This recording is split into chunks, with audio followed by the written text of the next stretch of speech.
Bonjour à tous et bienvenue dans ce nouvel épisode de C'est mon ressenti. Aujourd'hui, nous allons parler de la peur. Est-elle notre amie ou notre ennemie ? Bien souvent, ce sont nos propres craintes qui nous freinent dans notre quête de bonheur et de succès. Découvrons ensemble comment identifier ces peurs et les surmonter pour vivre pleinement notre vie. Les peurs peuvent prendre de nombreuses formes. On connaît la peur de l'échec, celle du jugement ou de l'inconnu, mais il y en a bien d'autres. Elles peuvent nous paralyser ou nous empêcher d'agir, créant ainsi des barrières invisibles qui limitent notre potentiel. Pour ma part, j'ai eu pendant très longtemps peur du regard des autres. Et vous, quelle est votre principale peur et comment se manifeste-t-elle ? Parlons-en maintenant. La peur peut nous empêcher de prendre des décisions importantes.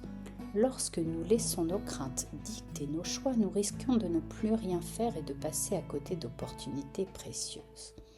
Nous sommes comme paralysés. Nos peurs peuvent entraîner également des comportements d'auto-sabotage où nous nous mettons dans des situations qui renforcent nos craintes plutôt que de les surmonter. Combien de fois vous est-il arrivé d'entamer quelque chose et d'abandonner à la première embûche ? La prochaine fois que vous aurez envie de baisser les bras, dites-vous « Attention, je suis en train de m'auto-saboter.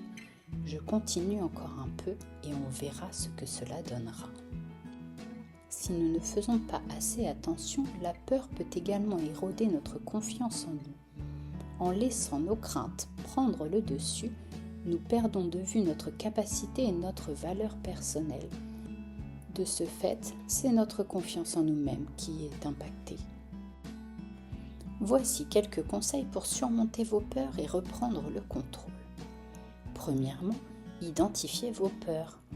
Prenez le temps d'écrire vos peurs. En les mettant sur papier, vous pouvez mieux les comprendre et commencer à les rationaliser. Deuxièmement, affrontez vos peurs progressivement. Commencez par des petites étapes pour confronter vos craintes. Par exemple, si vous avez peur de parler en public, commencez par vous exprimer devant un tout petit groupe, la famille ou des amis.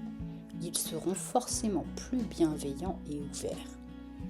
Et troisièmement, pratiquez la pleine conscience. Utilisez des techniques de méditation, de respiration pour gérer l'anxiété liée à vos peurs. Cela pourra vous aider à rester ancré dans le moment présent et à réduire l'impact émotionnel de ces craintes. Pour cet épisode, je vous propose un exercice simple. Choisissez une peur que vous souhaitez surmonter et écrivez 1 à 3 actions concrètes que vous pouvez entreprendre cette semaine pour y faire face. Cela peut être aussi simple que d'en parler à un ami ou de rechercher des ressources pour mieux comprendre cette peur. Merci d'avoir écouté cet épisode. Rappelez-vous que la peur peut être apprivoisée et qu'en avançant pas à pas, vous parviendrez à la dépasser.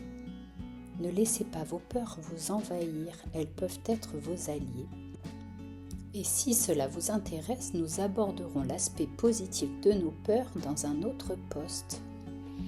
Si ce podcast vous a plu, pensez à le liker, à le partager et abonnez-vous pour découvrir très bientôt un autre thème inspirant pour vous accompagner sur votre chemin de vie. Prenez soin de vous et à très bientôt.